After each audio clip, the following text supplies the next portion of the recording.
जस्तो हाम्रो मान्यता अनुसार देवराज इन्द्र ऐरावत हात्तीमा सवार हुन्छन्। देवराज इन्द्र ऐरावत हात्तीमा सवार हुन्छन्, यो बढी प्रचलित कुरा हो। तर इन्द्रायणी पनि साथै लिएर हिँडेको। इन्द्र अलिक अप्सरा लिएर हिँड्न रुचाउँथे, तर यहाँ चाहिँ इन्द्रायणी नै लिएर हिँडेको देखियो हात्तीमाथि। एउटा त इन्द्रायणी लिएर हिँडेको, त्यसमाथि हात्ती ऐरावत हात्तीमाथि चढेको। यस्तो शालिक अरूतिर सायद पाइँदैन, यहीँ मात्रै हो। इन्द्रले इन्द्रायणी पनि सँगै लिएर हिँडेको ठाउँ भएको हुनाले म पनि हरेक वर्ष श्रीमतीसँगै लिएर आउँछु।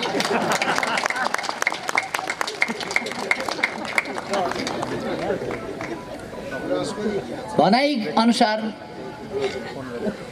इन्द्र इन्द्रायणी लिएर यहाँ हात्ती चढेर आउँदा उकालो निकै मुस्किल पर्यो होला हात्तीलाई।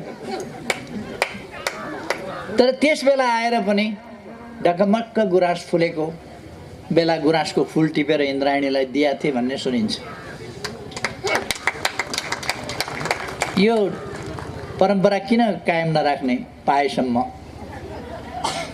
त्यसकारण यो गुराँसको डाँडो हो। यसपल्ट अलिकति छिटै गुराँस चाहिँ दिएछ, नत्र ढकमक्क गुराँस हुन्थ्यो। यसपल्ट अलिक गुराँस कम देखियो। तर हामीले फेरि गुराँसलाई बढाउनु पर्छ र अलिकति सुक्खा भयो भने अलिक छिटै सिद्धिन्छ। अलिकति यसलाई सिँचाइको प्रबन्ध गरेपछि अलिक पछिसम्म गुराँस फुल्छ। त्यसको पनि हामी प्राकृतिक ढङ्गले पनि उपचार गरौँला, ट्रिटमेन्ट गरौँला। यस ठाउँ यो ठाउँ मैले भनिरहनु पर्दैन। यो नेपाल भनेर हामी जो आज भनिरहेका छौँ, त्यो नेपाल परापूर्व कालमा पनि नेपाल थियो।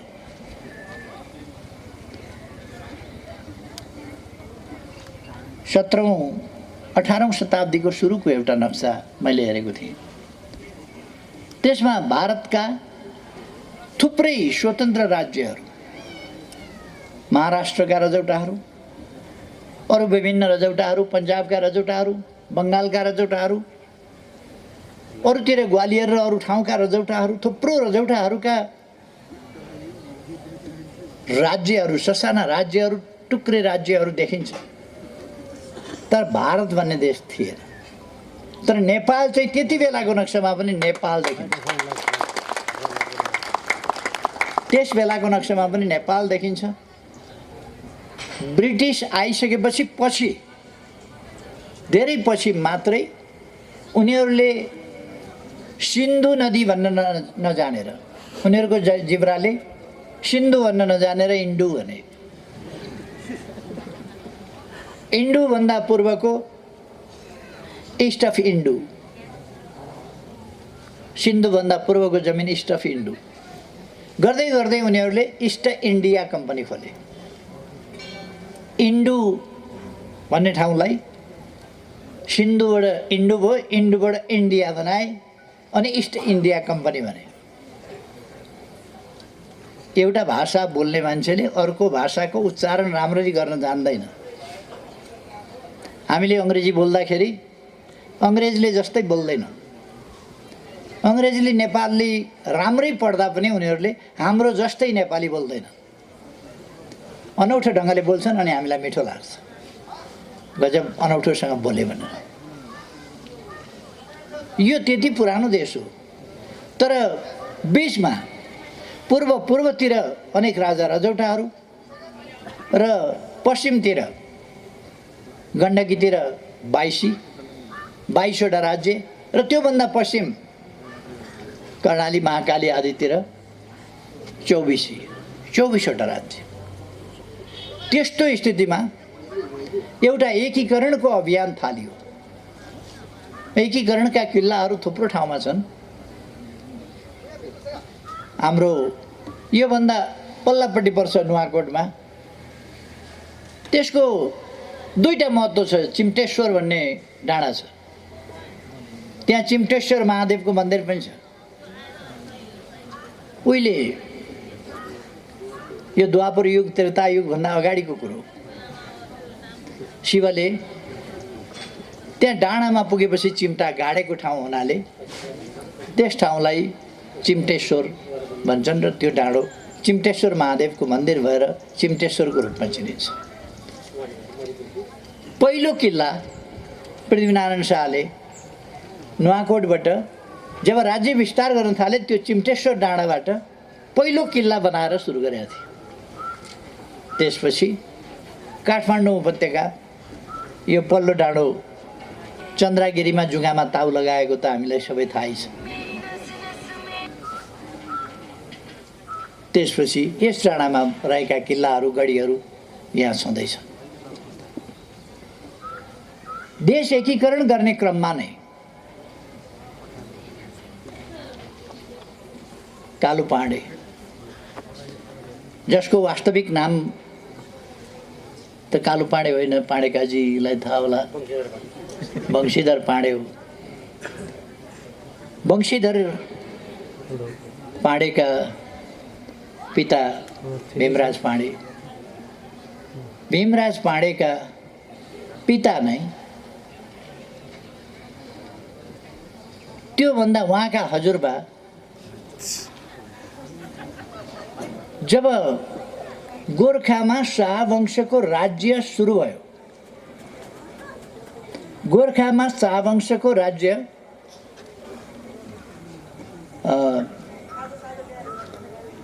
द्रव्य शाहले स्थापना गरे। द्रव्य शाहकै समयमा कालु पाँडेका जिजुबाजे त्यहाँ मन्त्रीको हैसियतमा मन्त्रीको पदमा काम गर्थे। त्यसपछि पृथ्वीनारायण शाहका हजुरबाउ पृथ्वीपति शाह, उनका समयमा कालु पाँडेका बुबा मन्त्री वा काजी कै पदमा थिए र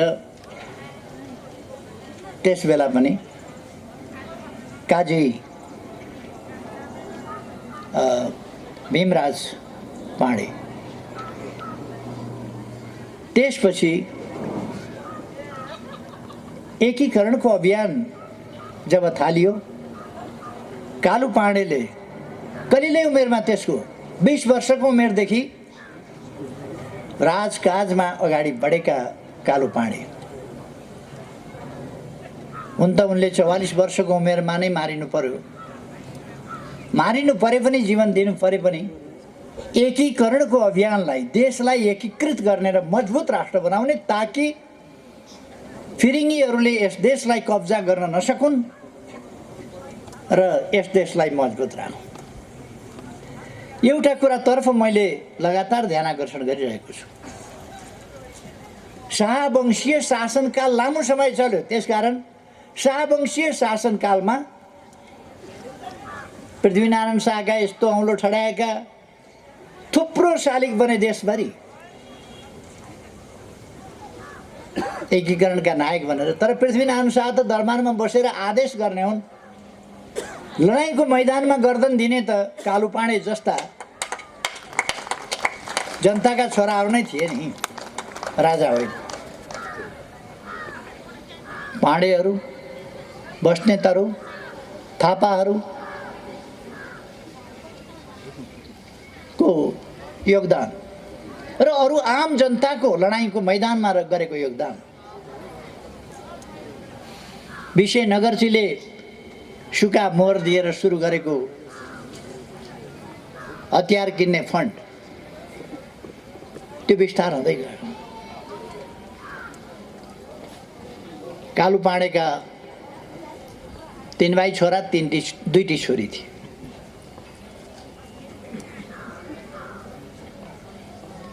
तीन भाइ छोरा मध्ये सबभन्दा बढी चिनिएका, यद्यपि जेठा छोरा पनि काजी नै थिए, अरू पनि दरबारसँग सम्बन्धित थिए, तर कान्छो छोरा दामोदर पाँडे उनी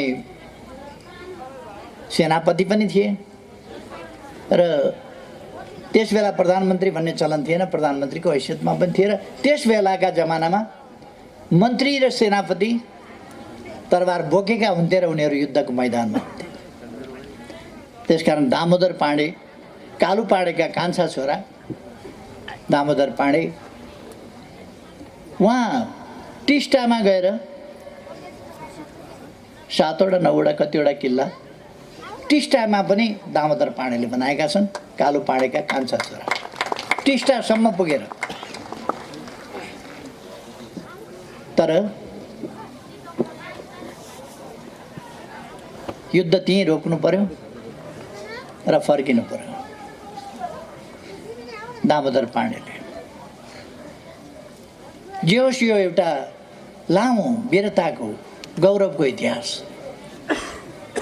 हाम्रो राष्ट्र एकजुट बनाउन हाम्रा पूर्वजहरूले असाधारण योगदान गरेका छन्। असाधारण योगदान। चाहे हामी थापाहरूको कुरा गरौँ या बस्नेतहरूको कुरा गरौँ या अरूको कुरा गरौँ, राणाहरूले पनि राम्रै गरेका हुन्। तर पछि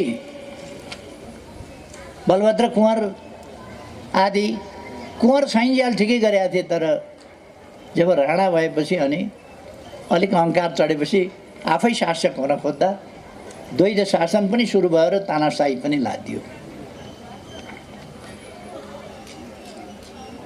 तर यसरी लडेका थिए, वंश लडेका थिए। हामी अमरसिंह थापालाई सम्झ्यौँ भने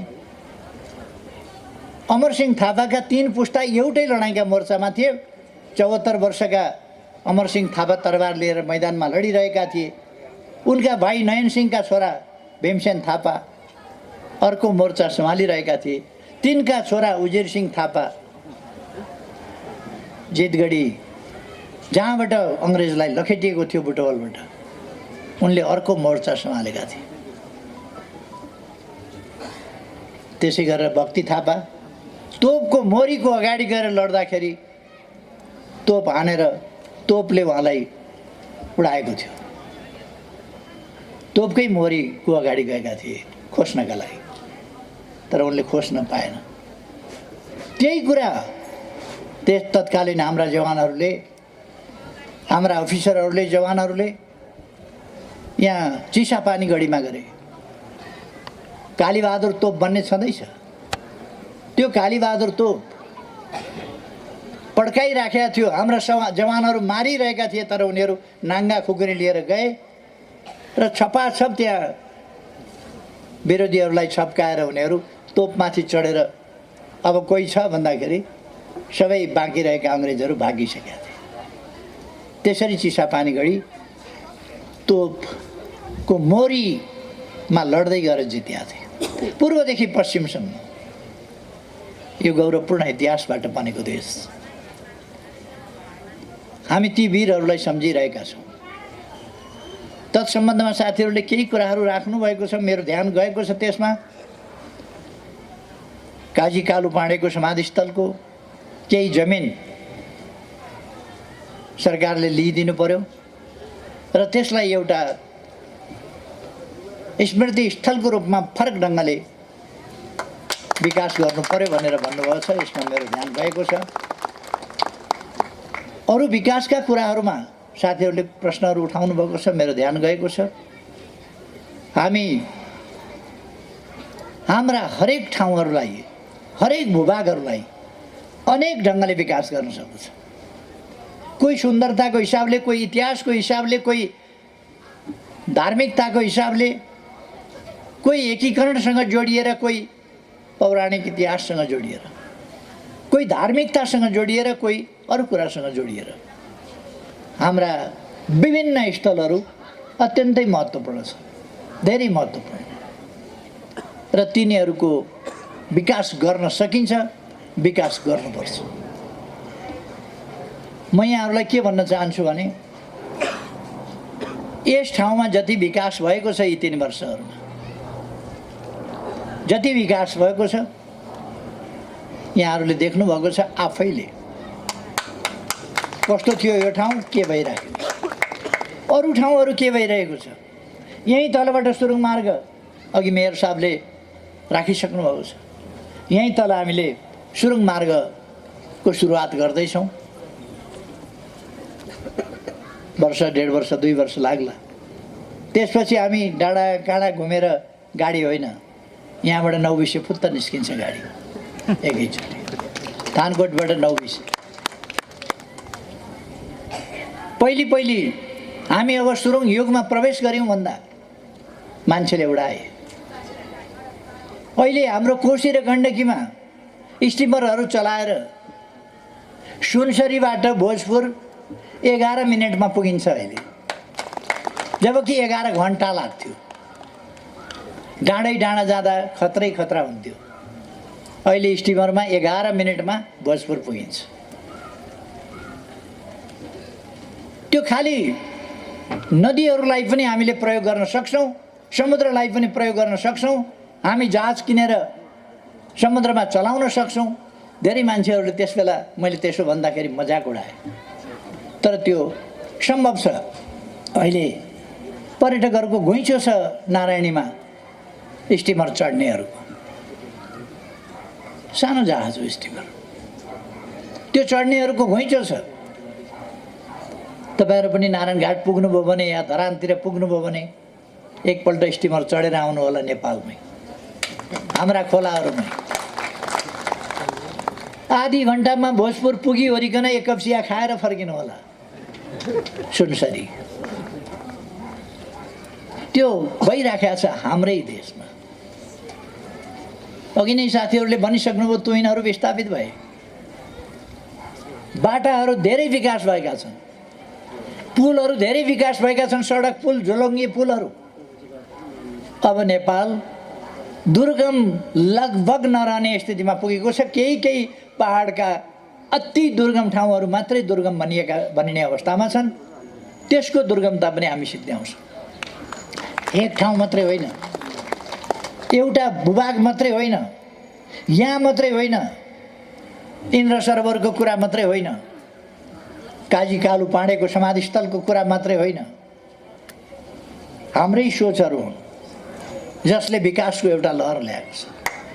कृषिको आधुनिकीकरण, व्यावसायिकीकरण हामीले भन्यौँ, त्यो व्यापक रूपमा अहिले हाम्रा युवाहरू कृषिको आधुनिकीकरण, व्यावसायिकीकरण र ठुलो मात्रामा कुनै पनि कृषि उत्पादन गर्ने र त्यसलाई अन्तर्राष्ट्रिय बजारमा पठाउने ती कुराहरूमा लागिरहेका छन्। अथवा देशको मुहार फेरिँदै गएको छ। यो 3 वर्षमा तपाईँहरूले अनुभव गरेको हुनुपर्छ। यस 3 वर्षमा, अरू 3 वर्षमा धेरै फरक पर्नेछ। अब 2 वर्षभित्र हामी नेपाललाई अविकसित देशबाट विकासशील देशमा रूपान्तरण गर्दैछौँ, स्तरोन्नति गर्दैछौँ। अहिले हाम्रा बालबालिकाहरू स्कुल नजाने बालबालिका पाइँदैन। आमा बाबुहरूमा, अभिभावकहरूमा त्यो चेतना बढेको छ। सरकारले छोराछोरी पढाउनका लागि धेरै बोझ बिहोर्नु नपर्ने गरी शुल्क मिना गरेको छ, अरू सुविधाहरू दिएको छ र पुस्तकहरू, कापी कलम बालबालिकालाई उपलब्ध गराएको छ र उस्तै ठाउँहरूमा दिवा खाना भनेर हामीले खाजाको प्रबन्ध पनि गरेका छौँ। त्यसरी शिक्षामा जोड दिएका छौँ। स्वास्थ्यमा अचानक कोभिड आयो, हाम्रो समाजलाई, हाम्रो जनजीवनलाई, हाम्रो अर्थतन्त्रलाई, हाम्रा विकास निर्माणका प्रयासहरूलाई अलिकति धक्का दियो। तर कोभिड-19 को प्रभाव हाम्रो देशमा अन्त दुनियाँको धेरै देशहरूभन्दा कम परेको छ। बलिया विकसित समृद्ध देशहरूभन्दा कम परेको छ। किनभने हामीले नागरिकलाई सचेत बनायौँ, नागरिकलाई सजग बनायौँ, मास्क लगाऊ भन्यौँ, दूरी, सामाजिक दूरी कायम राख भन्यौँ, साबन पानीले हात धोऊ भन्यौँ, सरसफाइमा ध्यान देऊ भन्यौँ, अनुहार नाकमुखमा हात नलैजाऊ भन्यौँ। अनेक कुराहरू गर्यौँ। बेलुका सुत्ने बेलामा अलिकति बेसार पानी खाऊ भन्यौँ। सुत्नभन्दा अगाडि नुन पानीले गार्गिल गर भन्यौँ, नाक सफा गर भन्यौँ। अलिकति मनतातो पानीले नाक सफा गर्यो भने, नुन पानीले गार्गल गर्यो भने, सुत्ने बेलामा बेसार पानी खायो भने, बिहानै उठेर अलिकति ज्वानो सुवानोको पानी खायो भने कोभिड आइरहन्छ फेरि गइरहन्छ, कोभिड आइरहन्छ फेरि गइरहन्छ। पस्छ नाकमा, सफा गरिदिएपछि भागिहाल्छ। घाँटीसम्म पुगिहालेछ भने नुन पानीले गार्गेल गरिदियो, तातो तातो पानीले गार्गेल गरिदिएपछि खतम। त्यसरी हाम्रो देशको नागरिक जोगियो। मान्छेहरूले मजाक उडाए। अहिले दुनियाँमा बेसारको खेती बढेको छ, बेसारको व्यापार बढेको छ, बेसारको भाउ बढेको छ। र हाम्रो भान्सा, हाम्रो देशमा त भान्सा सबभन्दा ठुलो अस्पताल हो। त्यसकारण भान्सामा विष होइन, भान्सामा औषधि छ।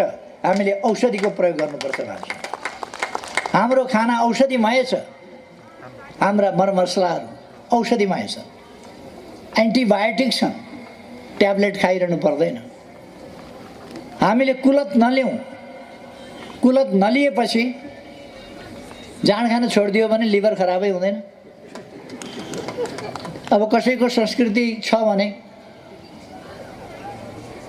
अलिकति एउटा अन्डा र सुकिया माछो अनिखेरि अलिकति पालामा लिनै पर्ने बाध्यता छ भने संस्कृति मान्न यसो लिए चाहिँ गरेर खाना चाहिँ धेरै नखानु राम्रो हुन्छ। सिगरेट किन खाने? कुनै फाइदै नभएको कुरो, कलेजो फोक्सो मात्रै खराब गर्ने कुरो, खोकी मात्रै लगाउने, निमोनिया मात्रै बोलाउने कुरा किन खानु? त्यो जाबो चुरोटले कत्रो हेप्या भन्नुहोस् त। आफैले टिपेर मुखमा लान लगाउँछ हामीलाई, त्यसले भने टेर्ने। आफै आएर त पस्न सक्दैन नि त्यो हाम्रा मुखमा, अनि हामीलाई नै टिपेर हाम्रा मुखमा लान लगाउने त्यसले। अब उपरान्त त्यसलाई हाम्रा मुखतिर नलाने, सजिलो। ल त हाम्रो फोक्सो खराब गरोस् त, कसरी गर्छ? नमान्ने, नटेर्ने, त्यसको तलतल सलतल बानी गर्दै गएपछि तलतल हुन्छ, कम खाँदै गएपछि कम तलतल, छोडिदिएपछि तलतलै खतम। त्यसकारण हामीले हाम्रो जीवनलाई पहिले निरोगी राख्नु पर्यो, स्वस्थ राख्नु पर्यो, औषधिमय खानेकुरा खानु पर्यो। हाम्रो सभ्यता नै त्यस्तो छ। जति बेर हामी खाना पर्छ त्यति बेर चट्ट अलिकति भात पकाउँछौँ, अलिकति तरकारी पकाउँछौँ, अलिकति दाल यसो गरौँला, चिटिक्क अचार बनाउँला, टमाटरको, पुदिनाको, के को अचार बनाउँछौँ। त्यो सबै औषधिमय छ। खाना पनि मिठो, चटनीले औषधिको काम पनि गर्छ। हाम्रो खाना त्यस्तो छ। त्यसकारण हामी स्वस्थ रहन सक्छौँ। र म दाजुभाइ दिदीबहिनीहरूलाई आग्रह गर्न चाहन्छु, हामी स्वस्थ रह्यौँ भने हामीलाई देश बनाउन सजिलो हुन्छ। औषधि उपचारमा कम खर्च हुन्छ। औषधि उपचार भइहाल्यो भने अब पिर गर्नुपर्ने अवस्था छैन। हामीले ज्येष्ठ नागरिकहरूलाई 1 लाखसम्मको ज्येष्ठ नागरिक स्वास्थ्य बिमाको व्यवस्था गरेका छौँ। अरू स्वास्थ्य बिमामा लाखौँ नागरिकहरू सरिक भइसक्नु भएको छ। अनि अहिले तपाईँहरूले देख्नुभएको छ किन धनी देश जस्तो अरू धनी देश पनि आँट गर्दैनन्। त्यसरी हामीले घोषणा गरेका छौँ, हामी हरेक हाम्रा नागरिकहरूलाई कोभिड-19 का विरुद्धको भ्याक्सिन निःशुल्क लगाउँछौँ। हरेक नागरिकलाई निःशुल्क लगाउँछौँ। हाम्रो देश धनी छैन, तर मन धनी छ, आँट ठुलो छ। त्यसकारण हामी त्यो गर्छौँ। एकै दिन हामीले